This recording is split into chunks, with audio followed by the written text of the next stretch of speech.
Hoje aconteceu aqui aquilo que eu falei no domingo passado, irmãos. A gente falou no Salmo 33, semana passada, sobre trazer um cântico novo ao Senhor, né? E a gente falou que esse cântico novo não é necessariamente uma música nova, mas é muito mais um estado de espírito nosso, né? Nos apresentando com uma adoração verdadeira. E eu senti isso muito forte aqui hoje.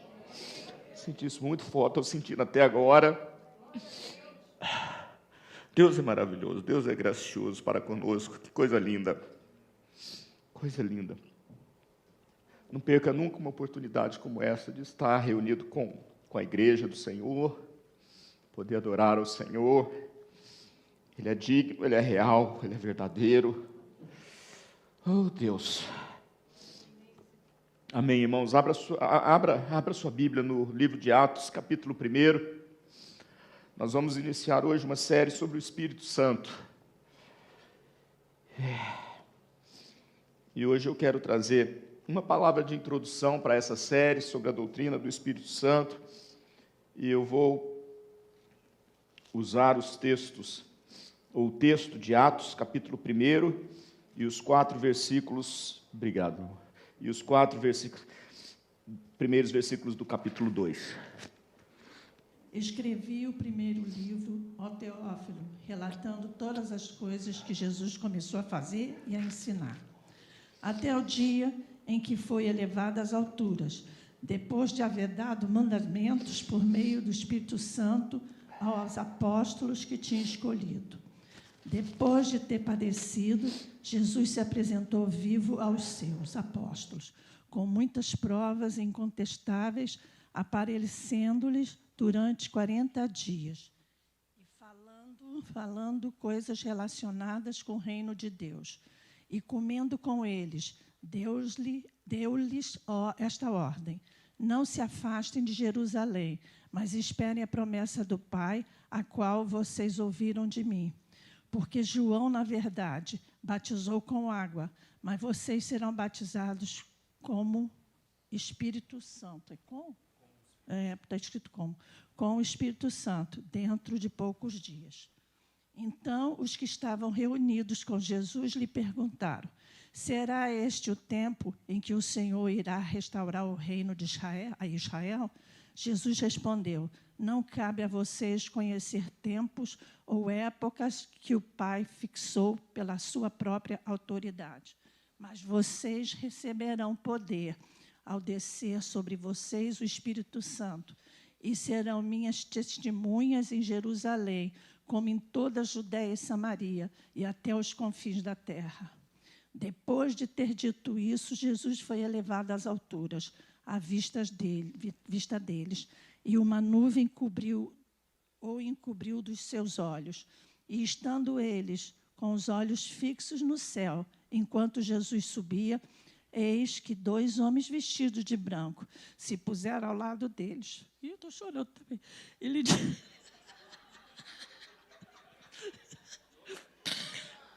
lhes disseram: homens da Galileia, por que vocês estão olhando para as alturas? Esse Jesus que foi levado do meio de vocês para o céu virá do modo como vocês o viram subir. Então os apóstolos voltaram do Monte das Oliveiras para Jerusalém. A distância até a cidade é de cerca de 1 quilômetro. Quando entraram na cidade, subiram para o cenáculo, onde se reuniam Pedro, João, Tiago, André, Filipe, Tomé, Bartolomeu, Mateus, Tiago, filho de Alfeu, Simão, o Zelote, Judas, o filho de Tiago. Todos esses perseveravam unânimes em oração com as mulheres, com Maria, mãe de Jesus, e os irmãos dele. Naqueles dias, Pedro se levantou no meio dos irmãos, que formavam um grupo de mais ou menos 120 pessoas, e disse: irmãos, era necessário que se cumprisse a escritura que o Espírito Santo predisse pela boca de Davi, a respeito de Judas, que foi o guia daqueles que prenderam Jesus. Ele era um dos nossos e teve parte neste ministério. Ora, este homem adquiriu um campo com o preço da iniquidade, e caindo de cabeça, rompeu-se pelo meio, e todos os seus intestinos se derramaram. Isso chegou ao conhecimento de todos os moradores de Jerusalém, de maneira que, em sua própria língua, esse campo era chamado de Aceldama, isto é, campo de sangue. E Pedro continuou: porque está escrito o livro dos Salmos: fique deserta a sua morada e não haja quem nela habite, e que outro tome o seu encargo. Portanto, é necessário que, dos homens que nos acompanham, todo o tempo em que o Senhor Jesus andou entre nós, começando no batismo de João, até o dia em que foi tirado do nosso meio e levado às alturas, um destes se torne testemunha conosco na sua ressurreição.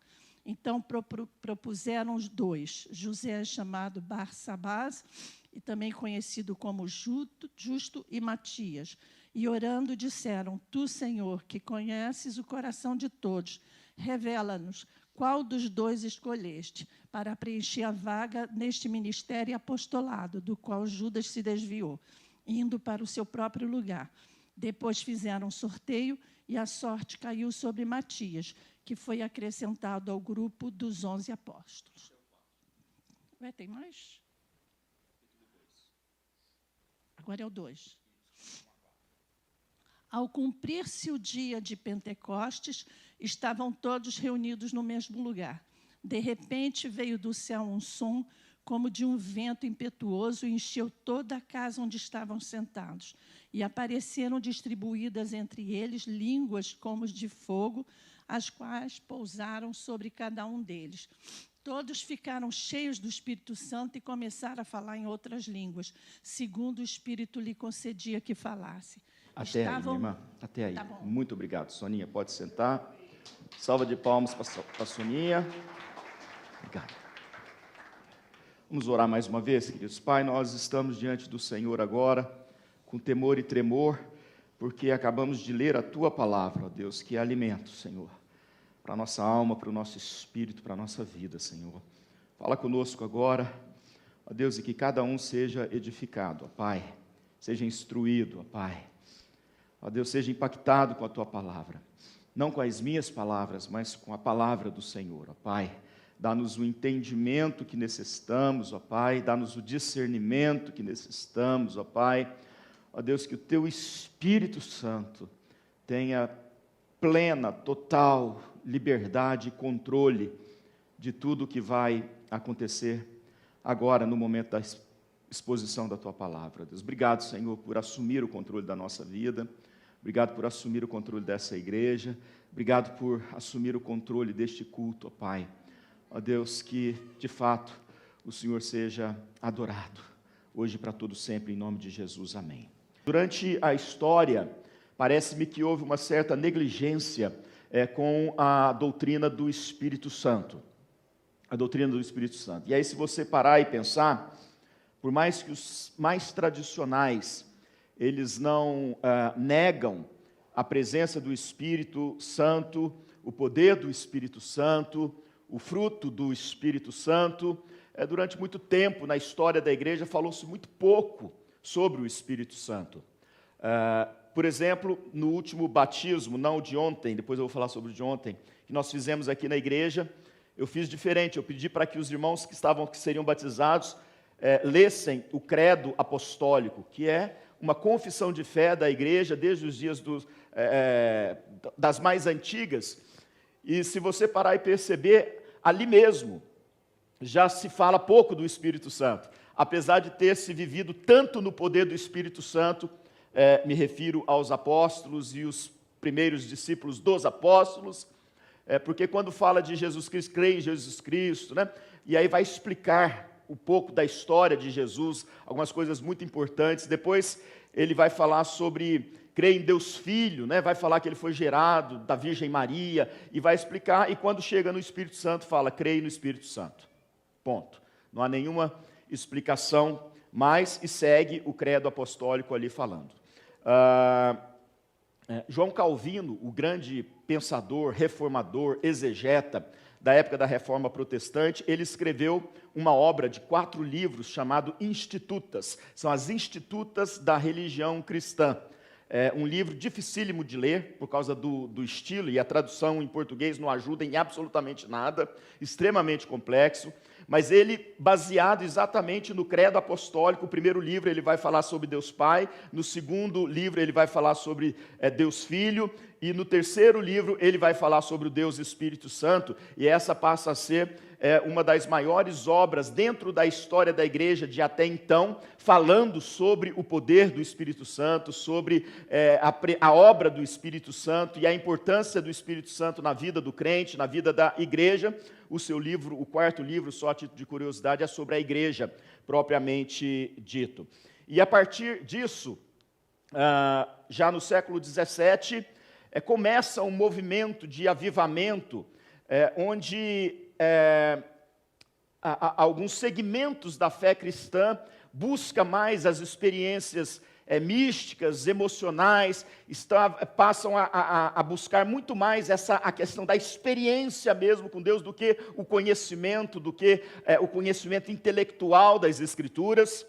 E aí começa então essa discussão que existe até os dias de hoje, se o culto ele pode ser avivado, se ele pode ser emocional, ou se ele tem que ser sempre muito solene, muito tradicional, e esse tradicionalismo representa para alguns até reverência diante de Deus. Então começa essa questão dos místicos contra o culto que defendia um culto mais vibrante, mais alegre, mais emocionante, com muitas experiências, contra aqueles que diziam que o culto precisava ser mais tradicional.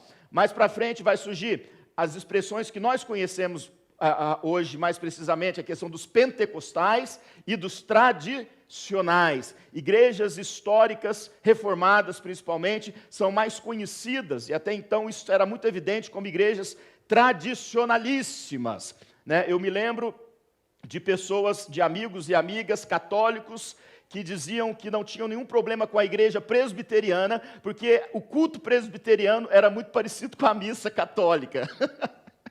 Ai, meu Deus, né? Por causa da frieza, né? Eu frequentei missa católica, acho que em toda a minha vida, 2 ou 3 vezes, e nada mais do que isso, né? Mas se referindo a como as coisas acontecem, a repetição, a leitura responsiva, às vezes até a própria leitura ela lida, etc., coisas assim. Então, criou-se essa coisa. De um lado, uma ênfase, de um lado, nada sobre o Espírito Santo. Muito pouco sobre o Espírito Santo. Mais sobre Deus Pai, Deus Filho, a pregação da cruz, coisas que são tremendamente importantes e fazem parte da nossa história de fé. Mas deixava-se de lado, ainda que não assumissem essa postura, mas na prática era isso que acontecia. As questões da manifestação do Espírito Santo, dos dons do Espírito, do fruto do Espírito, do poder do Espírito e coisas etc. Do outro lado, já o enfoque apenas nas questões do Espírito Santo, das manifestações do Espírito Santo. E como a gente sabe, nos dias de hoje, existem dentro de igrejas que enfocam somente a questão do Espírito Santo. Algumas são tremendas, algumas são maravilhosas, mas há muitas distorções no que diz respeito ao ensino sobre o Espírito Santo. Mas fato é que há uma necessidade da igreja atual, seja ela pentecostal, seja ela tradicional, seja ela contemporânea, de conhecer o Espírito Santo, de aprender com o Espírito Santo.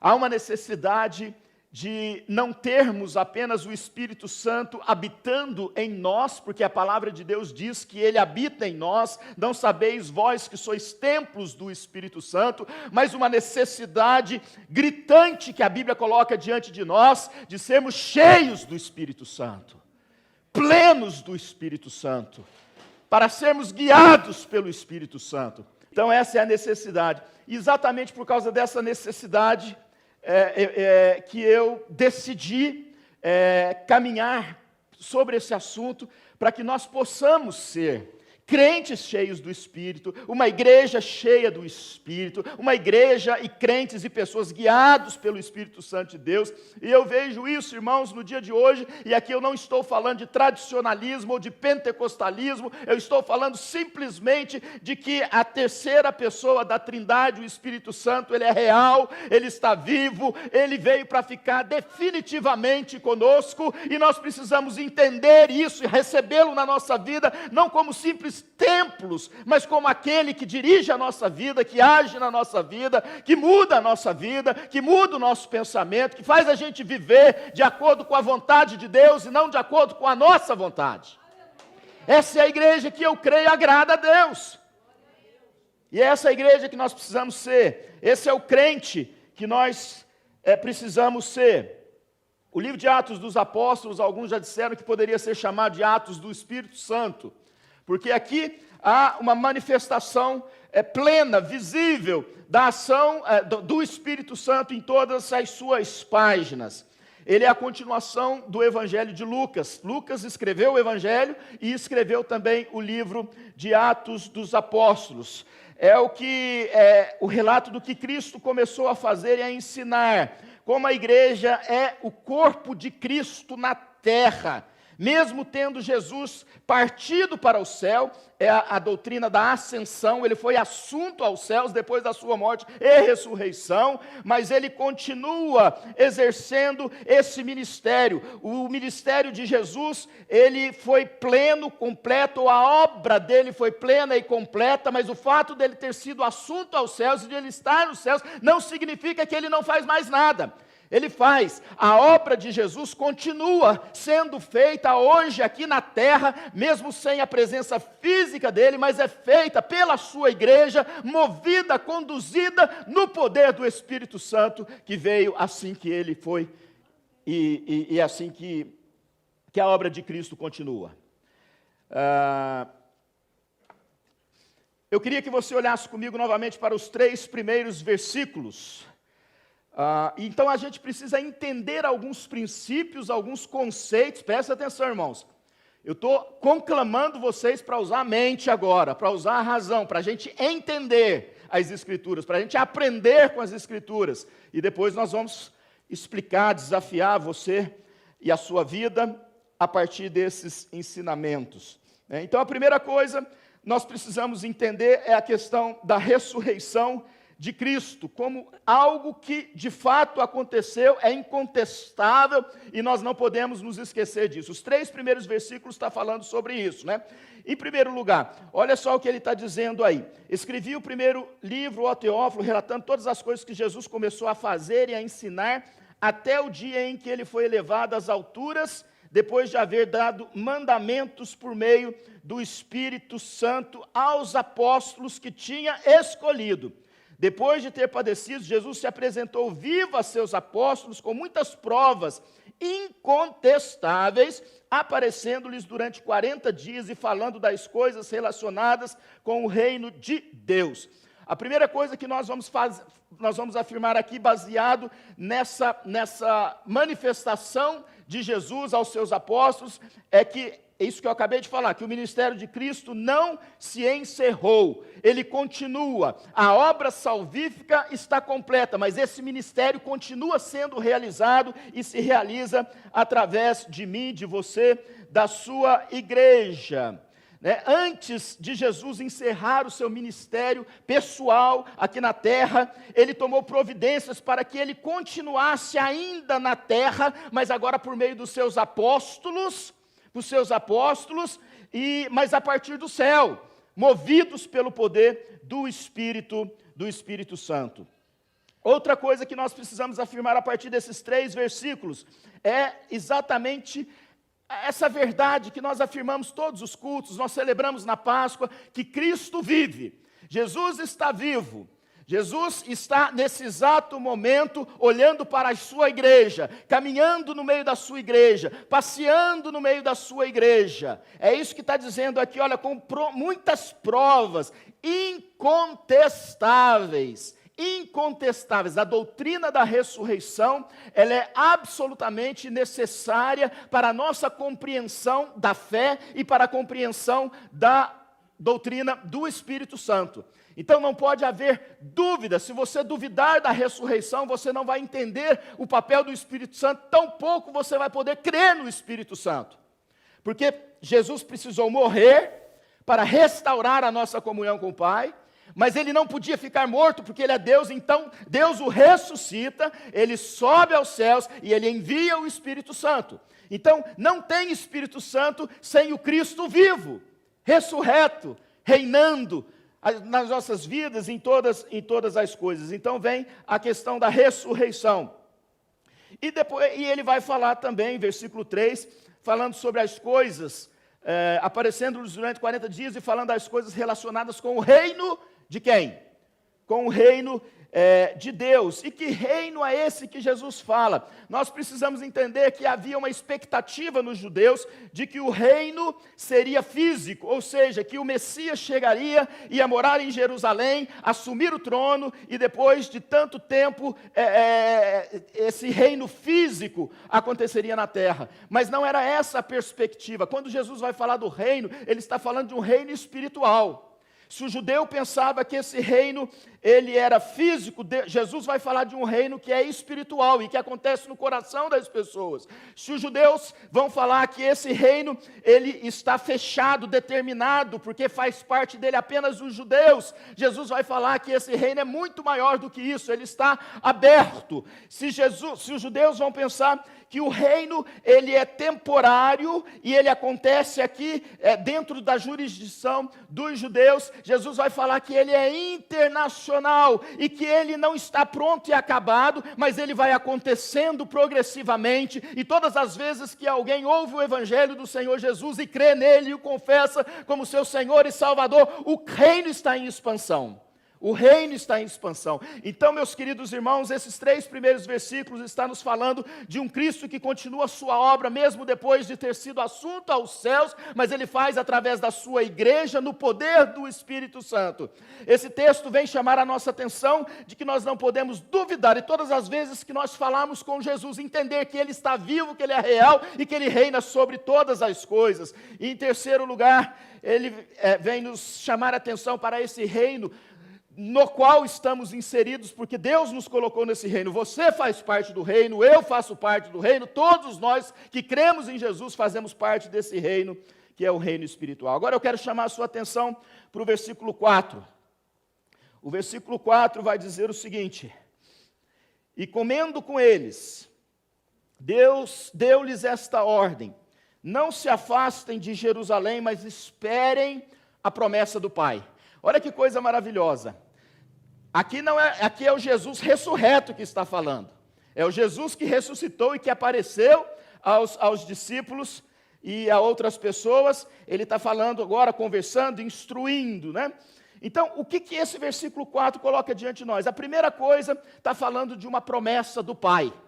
Versículo 4 está falando para eles não saírem de Jerusalém, mas esperem, para que esperassem a promessa do Pai. Havia uma promessa de Deus, essa promessa foi feita, né? Isso está lá em alguns profetas, mas no livro de Joel, isso está de forma claríssima, e os judeus conheciam essa promessa. E então Jesus vai falar: vocês não vão sair de Jerusalém, vocês vão para Jerusalém, mas vocês vão aguardar o quê? A promessa do Pai. O Pai prometeu o Espírito, e a igreja deveria esperar por esse Espírito. O Pai prometeu que derramaria, que enviaria o Espírito Santo. A igreja precisava esperar pelo derramamento do Espírito Santo. Ora, Jesus não pede, Jesus manda. E ele diz aos seus discípulos: não se afastem de Jerusalém. Aquele lugar que foi o palco da tragédia, que foi o palco da humilhação, que foi o palco do sofrimento de Jesus, agora seria o palco da transformação, da exaltação com a presença do Espírito Santo, com o derramamento do Espírito Santo. Mas eles precisavam o quê? Obedecer à ordem de Jesus. Voltem para Jerusalém e esperem, né? Então vai falar, porque João, na verdade, batizou com água, mas vocês serão batizados com o Espírito Santo dentro de poucos dias. Percebam que não apenas deveriam obedecer, mas deviam esperar, e quando a gente espera, a gente está perseverando.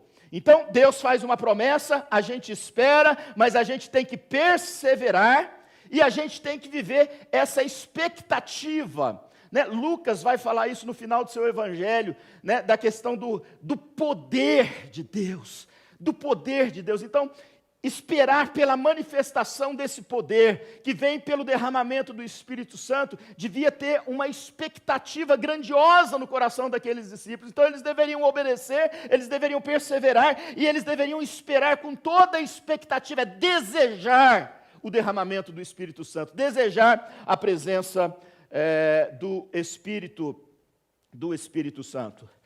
Muito bem, esse texto vai falar ainda, aí no finalzinho, do versículo 5, né?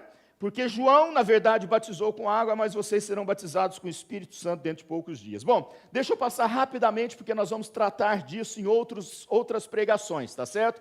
Porque nós sabemos que essa expressão, você que é crente há algum tempo, você sabe que essa expressão do batismo no Espírito, ou com o Espírito Santo, ela é muito polêmica.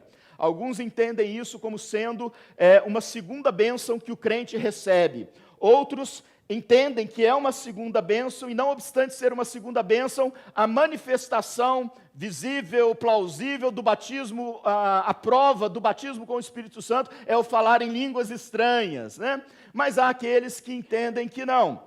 Há aqueles que entendem que esse batismo com o Espírito, pelo menos este que está sendo revelado aqui por Lucas, ele acontece no momento da conversão, quando somos batizados no corpo de Cristo pelo Espírito Santo.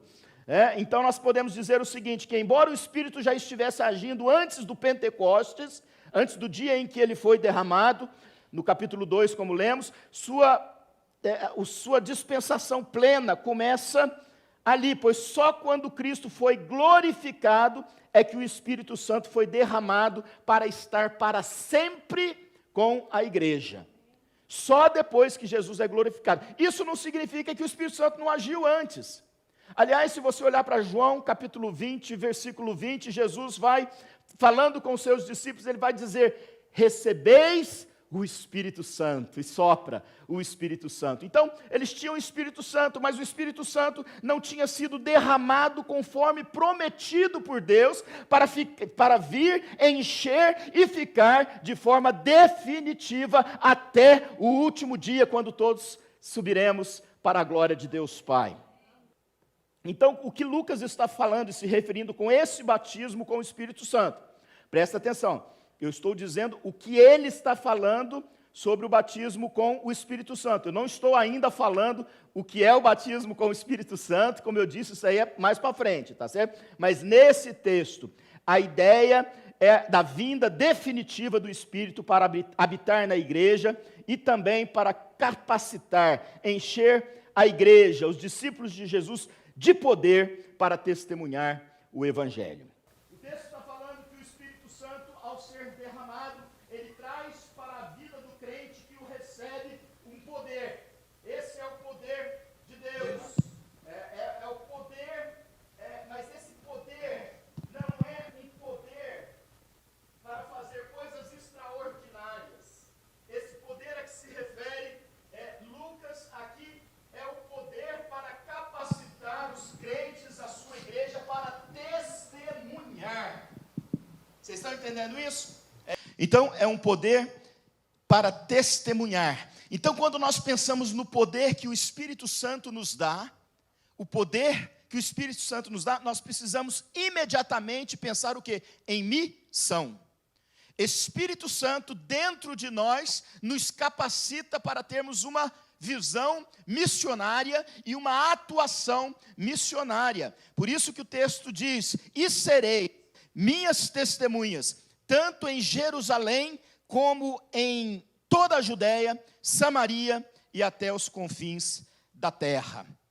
Muito bem, esse versículo de número 8 fala sobre o poder, sobre a fonte de poder e sobre o uso do poder. Esse poder não é um poder conquistado pelos homens, não é um poder de um governador, não é um poder de um presidente, não é um poder de um oficial público, civil, que foi de alguma forma investido de poder ou eleito para exercer um poder. Esse é um poder que vem do céu, somente o Espírito Santo pode dar. E esse é um poder efetivo, porque o poder que vem dos homens, ele falha, o poder humano falha, mas o poder do Espírito Santo, o poder que vem do Espírito Santo, ele é efetivo, ele cumpre o seu propósito. Então, esse é o poder, a fonte desse poder é o próprio céu, é o Espírito Santo de Deus, e o uso desse poder é para testemunhar, para testemunhar. Muito bem, queridos, caminhe comigo mais um pouco, versículo 9. Versículo 9 vai dizer assim: depois de ter dito isso, Jesus foi elevado às alturas à vista deles, e uma nuvem o encobriu dos seus olhos. E estando eles com os olhos fixos no céu, enquanto Jesus subia, eis que 2 homens vestidos de branco se puseram ao lado deles, e lhes disseram: homens da Galileia, por que vocês estão olhando para as alturas? Esse Jesus que foi levado do meio de vocês para o céu, virá do modo como vocês o viram subir. A primeira coisa que nós precisamos entender: Jesus, ele consumou a sua obra, ele realizou a sua obra de salvação, ele fez o que ele vinha fazer. Deus tinha um plano, Jesus executou este plano, e o Espírito nos convence de que esse plano é um plano de Deus, realizado por Jesus, para que a gente creia nesse plano e seja recebido na igreja. Vocês estão entendendo a lógica do raciocínio? Então aqui está dizendo que ele consumou, ditas estas palavras, ele foi elevado às alturas. Do céu ele veio, porque ele é o Filho de Deus, e para o céu ele volta, porque ele é Deus.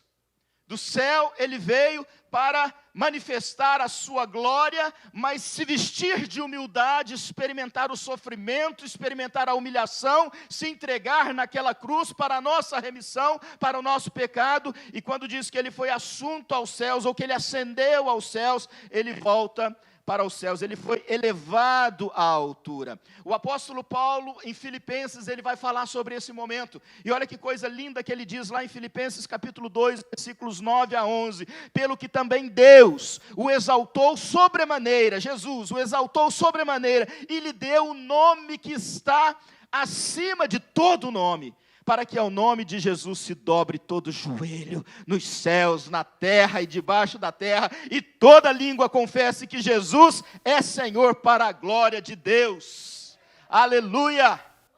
Deus o exaltou, ele está exaltado. A assunção de Jesus significa exatamente que Deus agora, depois de receber aquela oferta de humilhação, de sofrimento, agora exalta. A Bíblia diz que nós temos que nos humilhar diante de Deus, e Ele nos exaltará. Aquele que se humilha no tempo certo diante de Deus, vai ser exaltado. Essa é uma promessa de Deus, na qual nós devemos confiar.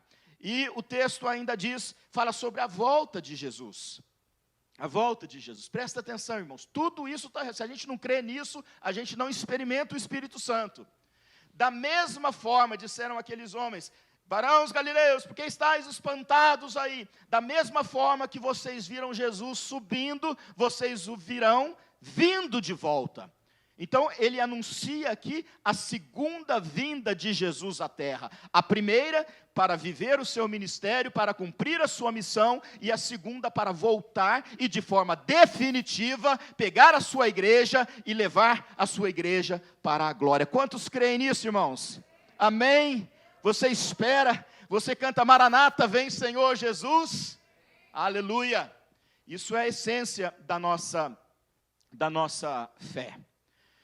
Muito bem, mas o texto não para aí, o texto continua, e agora chegamos naquele parágrafo que fala sobre a escolha de Matias, mas a escolha de Matias propriamente dito não me interessa aqui nessa manhã, eu vou pular isso, mas eu vou falar de algumas coisas que estão descritas nesse texto, antes de começar aqui a assembleia para a eleição do novo apóstolo, que seria o substituto de Judas, o traidor. É sobre a busca do Espírito Santo, irmãos. Jesus voltou para o céu. Os discípulos voltaram para Jerusalém. Eles voltaram para Jerusalém.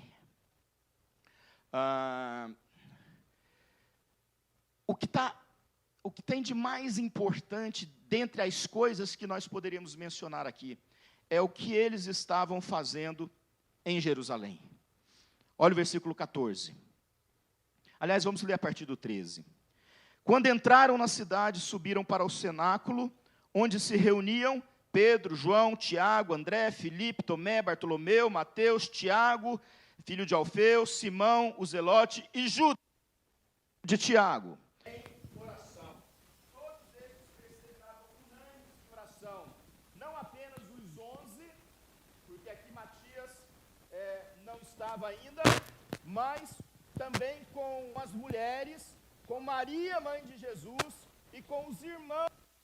Essa de Deus, que o Espírito seria derramado.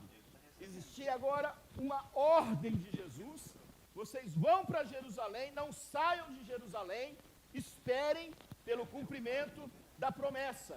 Eles vão para Jerusalém, mas não ficam ali de braços cruzados. Diz que esse tempo de espera foi recheado com muita oração, com perseverança na oração. E não era uma obrigação ou não era uma função apenas dos apóstolos perseverarem em oração. O texto diz que todos aqueles, aproximadamente 120 pessoas, estavam reunidas e eles perseveravam em oração. Eles perseveravam em oração. Essa é a maneira como nós esperamos as promessas de Deus. Nós perseveramos em oração.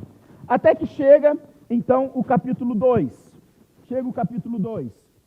O capítulo 2 fala sobre o dia de Pentecostes. E o que nós precisamos entender, irmãos, apesar de que existia uma palavra de Jesus, existia a oração dos discípulos, vivendo aquela expectativa, mas isso já estava na agenda de Deus. O Pentecostes, ele não aconteceu por acaso, ou o derramamento do Espírito não aconteceu por acaso, né? Já existia na agenda de Deus o que aconteceria, como aconteceria, da maneira como aconteceria, desde a eternidade. A primeira coisa que nós percebemos nesses 4 primeiros versículos é que Cristo subiu e o Espírito Santo desceu. Cristo foi glorificado e o Espírito Santo foi derramado. O significado de Pentecostes, né? Porque o texto fala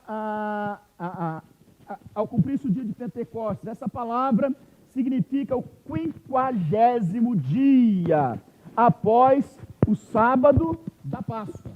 Então, o sábado da Páscoa, 50 dias depois, é o dia de Pentecostes, é a festa do Pentecostes, que é também chamada de festa das semanas, da colheita, das primícias e de muitas outras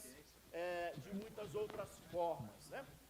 Então, primeiro, o derramamento do Espírito veio como um som de repente, veio do céu um som como de um vento impetuoso e encheu toda a casa onde estavam sentados.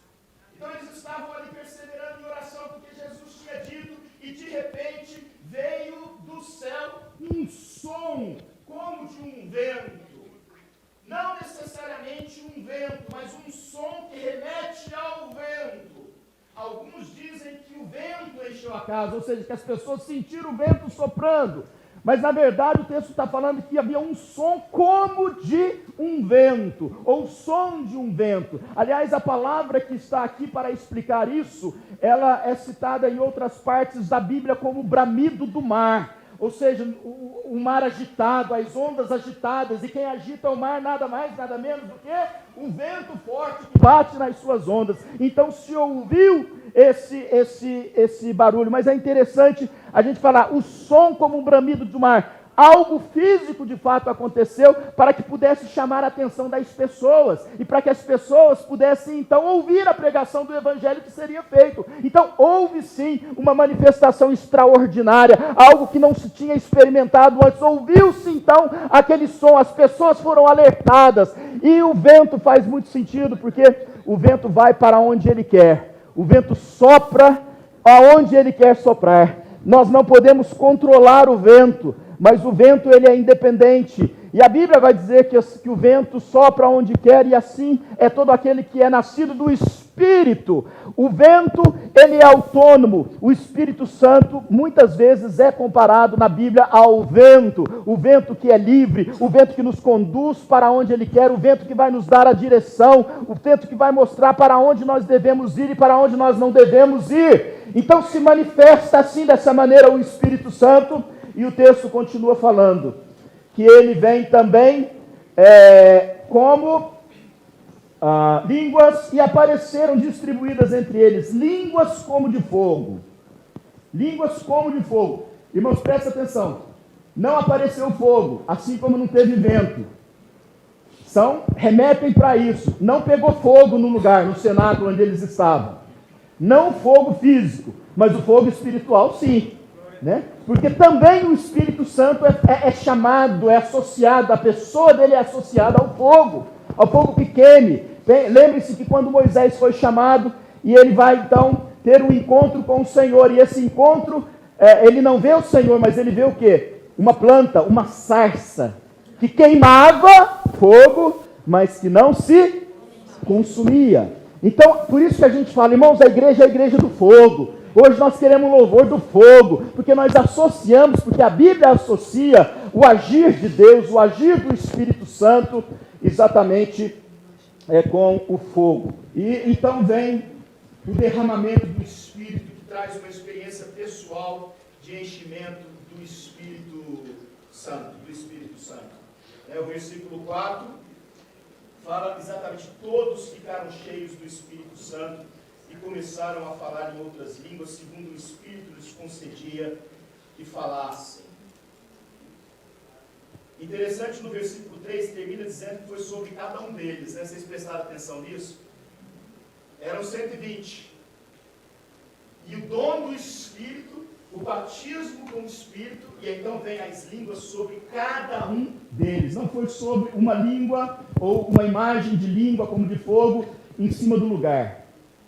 Não foi em cima de um ou de outro, porque estava mais bem preparado ou não preparado, mas vem em cima de cada um.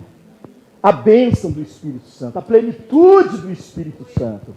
Ela é vivenciada na comunidade de Deus, na igreja do Senhor, é dentro da igreja, na comunhão dos santos, mas ela é dada para cada um individualmente. A gente não precisa viver pegando carona na espiritualidade dos outros. A gente pode viver a nossa vida com Deus de forma intensa.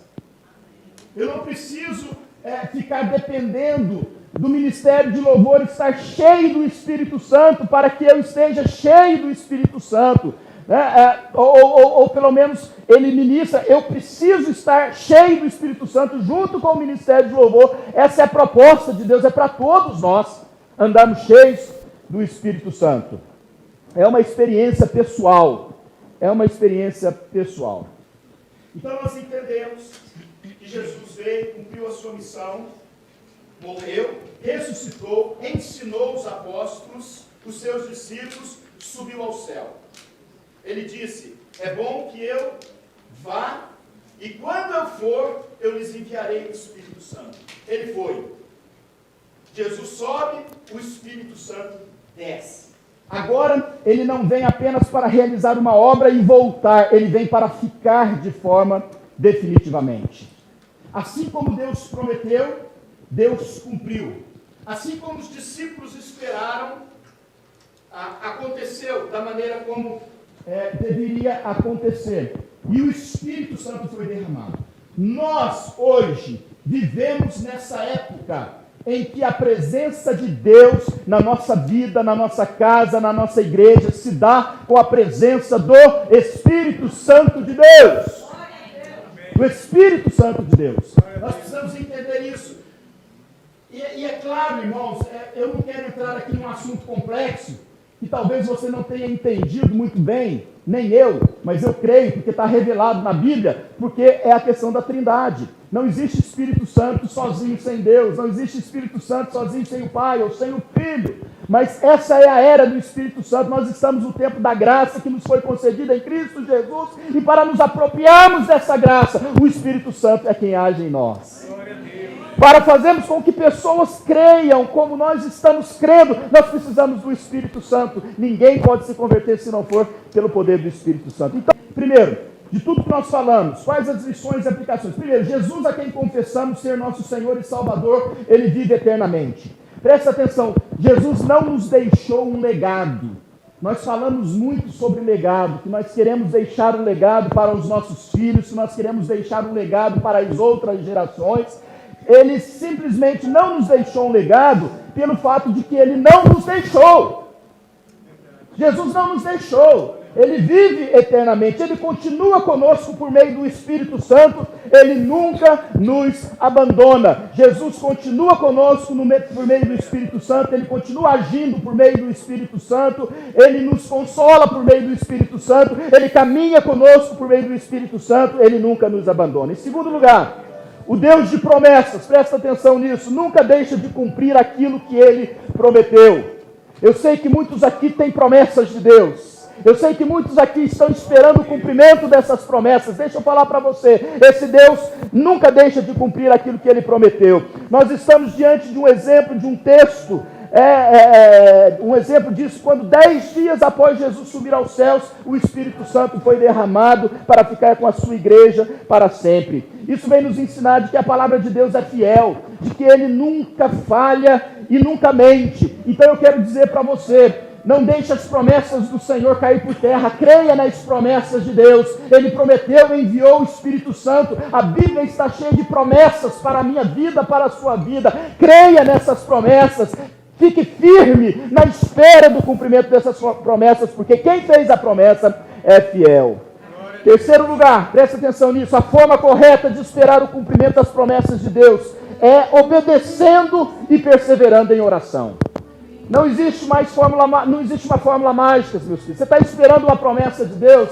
Deus prometeu algo para a sua vida. Como é que você faz? Fica quieto, parado, de braços cruzados? Não, dobra o teu joelho, persevera em oração. É assim que o crente espera a promessa de Deus se realizar na sua vida. Essa é a forma correta. Seja obediente ao Senhor e não negocie. Os discípulos foram orientados, vocês voltem para Jerusalém e não saiam de lá. Eles voltaram para Jerusalém e não saíram de lá para absolutamente nada. Durante aquele período eles ficaram ali esperando. Então seja obediente a Deus. Está esperando as promessas se cumprirem na tua vida? Seja obediente, não negocie. Deus não precisa de jeitinho de homem, de mulher, de estreitar caminhos para resolver ou para cumprir as promessas que Ele fez para a tua vida. O que Ele espera de você é que você seja fiel a Ele, como Ele tem sido fiel a você. O que Ele quer de você é que você esteja atento às palavras dEle e obedeça essas palavras. Não negocie, seja íntegro, seja honesto, seja reto diante de Deus. E seja perseverante na oração. Muitos querem a resposta imediata e rápida de Deus. E quando essa resposta imediata e rápida de Deus não aparece, o que acontece? Muitos se desanimam, ficam frustrados e não perseveram. E desistem da oração. E como é que fica isso? Não é assim que nós devemos nos portar. Deus tem sua própria agenda.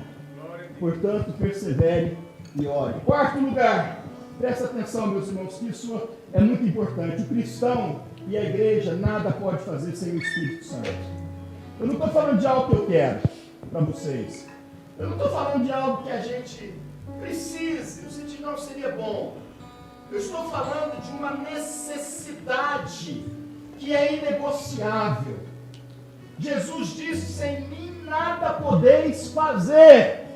E o Espírito Santo de Jesus, Ele está aqui justamente para que nós possamos fazer aquilo que Deus quer que nós façamos, para que nós possamos viver de acordo com a vida que Deus quer que nós vivamos. Então, nós não podemos fazer nada sem o Espírito Santo.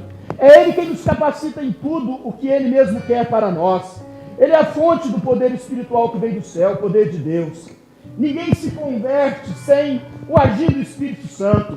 Charles Spurgeon, o príncipe dos pregadores do século XIX, disse que seria mais fácil ele crer que um leão que um leão se tornasse vegetariano do que crer que um pecador pode se arrepender e ser restaurado à presença de Deus sem o agir do Espírito Santo. É necessidade, meu querido. Glória a Deus. É necessidade, nós necessitamos. A igreja não cresce com sua pregação, por mais fidedigna que seja, se não for pelo poder do Espírito Santo. Só o testemunho verdadeiro mediante a ação do Espírito Santo pode fazer a igreja do Senhor crescer. Amém. Mas tem mais. Você que quer ser um bom pai, você que quer ser uma boa mãe, deixa eu falar para você, você não será um bom pai, você não será uma boa mãe, você não vai ser um bom filho, você não vai ser um bom líder, um bom patrão, tudo isso nos moldes da Bíblia, se não for pelo poder de Deus. Se não for pelo poder de Deus. Glória a Deus. Quantas vezes, meus queridos irmãos, nós estamos enfrentando problemas na nossa vida e esses problemas que nos machucam, que nos ferem, problemas de relacionamento, palavras torpes que saem da nossa boca e que vão ferir as pessoas, ou que vão sair da boca de outros e vão nos ferir, porque há escassez, porque ao invés de estarmos plenos do Espírito Santo, estamos vazios. E se a Bíblia fala em cheios do Espírito Santo, é porque isso é uma realidade. Lembra, não basta ser templo do Espírito Santo, é preciso estar cheio do Espírito Santo. Quantas vezes nós não abençoamos os nossos filhos e amaldiçoamos com as nossas palavras duras colocadas fora do ar? Sabe por quê? Porque não estamos cheios do Espírito Santo. Porque quem está cheio do Espírito Santo só abençoa, só libera a palavra de cura, de bênção, de profecia. Mas quem está cheio de si mesmo só amaldiçoa, só faz mal, mesmo quando intenta fazer o bem. Porque a presença do Espírito, a plenitude do Espírito é uma necessidade para a nossa vida. Se não fosse assim, Jesus não teria enviado o Espírito Santo. O problema às vezes não é o marido que não te entende, não é a esposa que não te entende, mesmo não entendendo de fato. O entendimento viria se estivéssemos todos cheios do Espírito Santo.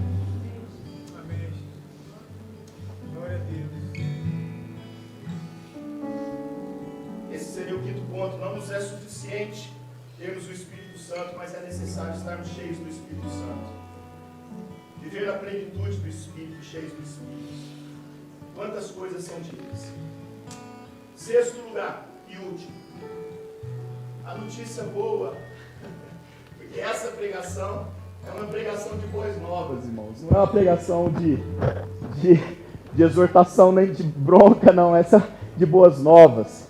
É que o Espírito Santo está disponível para mim, para você, para a igreja e para todos aqueles que desejarem buscarem se encher com o Espírito Santo. Glória a Deus. Está disponível para todos, não é para 12, não é para 120, mas é para todos os que crerem, desejarem, buscarem se encher com o Espírito Santo. Eu quero perguntar para você, todos aqui desejam ter uma vida cheia do Espírito Santo? Aleluia. Eu não estou falando de dom ainda, não estou falando de coisa específica, eu estou falando de ter o Espírito, de ser controlado pelo Espírito, de ser guiado pelo Espírito. Mas o dia que isso acontecer, se ainda não aconteceu, se está faltando acontecer, e o sentimento que eu tenho é que nós temos tido experiências muito boas com o Espírito Santo. No momento do culto, no momento da adoração, mas baseado no que vejo, no que ouço, nas confissões, eu diria que nós não estamos vivendo na plenitude do Espírito Santo. Mas que nós podemos viver na plenitude do Espírito Santo. O Espírito Santo é a pessoa que tem mais interesse em encher o teu coração atualmente. E eu tenho a impressão de que, quando isso acontecer, de fato, existem coisas que nós fazemos hoje que nós não vamos querer fazer mais. Existem determinados lugares que nós frequentamos que nós não vamos querer frequentar mais.